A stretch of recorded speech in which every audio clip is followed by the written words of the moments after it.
तो दोस्तों, भले ही थॉर तूफान का देवता है, ना कि हथौड़े का, लेकिन आज भी वो अपने हथौड़े की वजह से ही जाना जाता है।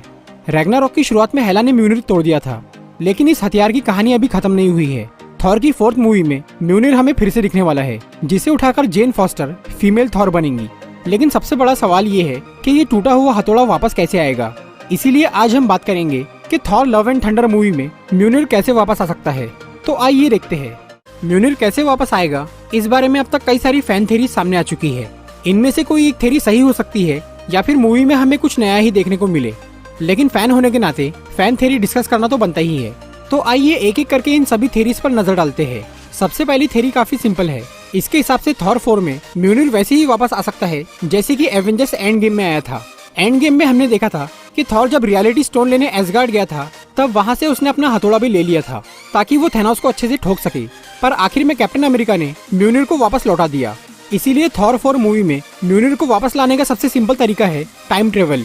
अगर थॉर चाहे तो वो फिर से पास्ट में जाकर म्यूनिर ला सकता है और जेन फॉस्टर को दे सकता है। लेकिन ऐसा होने की चांस बहुत कम है, क्योंकि टाइम ट्रेवल कोई मजाक नहीं है कि जब चाहा पास्ट में जाकर कुछ भी उठा लिया। जब तक बहुत जरूरी ना हो तब तक एवेंजर्स फिर से टाइम ट्रेवल नहीं करने वाले, और स्टोरी के हिसाब से भी ये थोड़ा रिपीटेड हो जाएगा। इसीलिए ये थ्योरी अच्छी तो है, लेकिन ऐसा होने की चांस कम है। अगली थ्योरी बहुत इंटरेस्टिंग है। इसके हिसाब से मूवी में वही म्यूनिर वापस आएगा जो कि हेला ने तोड़ दिया था। अगर हम ये मानकर चले कि म्यूनिर के टूटने के बाद भी उस पर ओडिन का एन्चांटमेंट यानी जादुई मंत्र था, तो इसका मतलब ये है कि म्यूनिर के टुकड़ों को भी वही उठा सकता है जो कि वर्दी है। और धरती पर ऐसे बहुत कम लोग हैं जो कि म्यूनिर को उठाने के काबिल है। इसीलिए हो सकता है कि म्यूनिर के टुकड़े अभी भी नॉर्वे में ही पड़े हो।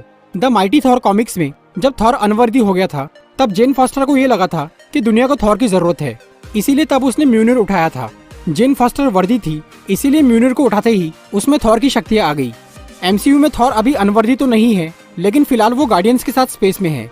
अगर दुनिया पर कोई मुसीबत आई तो जेन फॉस्टर थॉर की जगह ले सकती है। और रहा सवाल टूटे हुए हथौड़े का, तो कॉमिक्स में हमें इसका भी जवाब मिलता है। वॉर ऑफ द रियल्म्स कॉमिक्स में जब जेन फॉस्टर ने थॉर के एक टूटे हुए हथियार को उठाया था, तो एसगार्ड के जादू और जेन की वर्दी होने की वजह से वो हथियार अपने आप ठीक हो गया था और जेन में थॉर की शक्ति आ गई थी। ऐसा ही मूवी में भी हो सकता है। अगर जेन उस टूटे हुए हथौड़े को उठाए तो वो जुड़ सकता है, जिससे जेन माइटी थॉर बन सकती है। ये थ्योरी है तो बहुत कमाल की, लेकिन इसमें एक कमी है जिससे ये पूरी थ्योरी गलत भी हो सकती है। कुछ लोगों का ये कहना है कि ओडिन के मरने के बाद म्यूनिर पर से उनका एन्चांटमेंट भी हट गया था, इसीलिए हेला म्यूनिर को उठा पाई और उसे तोड़ पाई। जैसे ओडिन के मरने के बाद हेला आजाद हो गई थी, वैसे ही म्यूनिर पर से ओडिन का एन्चांटमेंट भी हट सकता है। अगर ऐसा है तो जेन फॉस्टर के वर्दी होने का कोई फायदा नहीं, क्योंकि अगर म्यूनिर पर वर्दीनेस का एन्चांटमेंट ही नहीं है तो उसे उठाने से कुछ नहीं होगा। अगली थ्योरी की बात करें तो ये थ्योरी जुड़ी है लोकी की टीवी शो से। हमें ये पता है कि इस टीवी शो में एवेंजर्स एंड गेम वाला लोकी दिखाया जाएगा, जो कि टेसरी क्यूब का यूज करके काफी हंगामा करने वाला है। आपको ये जानकर हैरानी होगी कि टेसरी क्यूब स्पेस में पोर्टल बनाने के साथ साथ टाइम पोर्टल भी बना सकता है, क्योंकि स्पेस और टाइम आपस में जुड़े हुए हैं। रूमर्स है कि इस टीवी शो में लोकी टेसरी क्यूब से पास्ट में जाकर काफी सारी गड़बड़ करने वाला है, और इसी बात पर बेस्ड है ये फैन थ्योरी। जैसा कि हम सब जानते हैं कि लोकी म्यूनिर को उठा नहीं सकता, लेकिन अगर वो उसे बिना उठाए ही यहाँ से वहाँ पहुँचा सके तो वो ऐसा जरूर करेगा। तो इस थ्योरी के हिसाब से लोकी पास्ट में जाकर टेसरी क्यूब से म्यूनिर के नीचे एक टाइम पोर्टल खोल देगा, और इस पोर्टल से म्यूनिर सीधा आकर गिरेगा मेन टाइमलाइन में। और क्योंकि इस हथौड़े पर वर्दीनेस का एन्चांटमेंट होगा, तो जेन इसे उठाकर माइटी थॉर बन सकती है।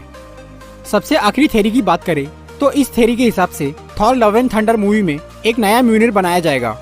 एसगार्ड के सभी हथियारों को निडरवेलर प्लेनेट के ड्वार्फ्स ने बनाया था। हालांकि सब ड्वार्फ्स मर चुके हैं, लेकिन वहाँ का राजा एट्री अभी भी जिंदा है, जिसने इन्फिनिटी वॉर में थॉर का स्टॉर्म ब्रेकर बनाया था। एट्री अभी भी और हथियार बना सकता है।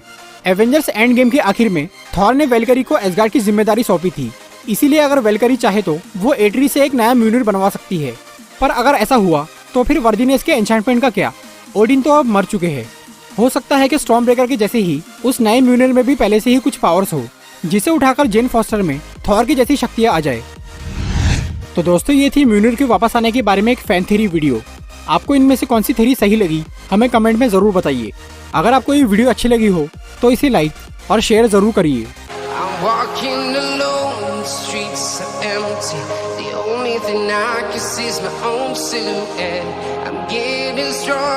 Step by step, the clock is ticking, but there's no time for me.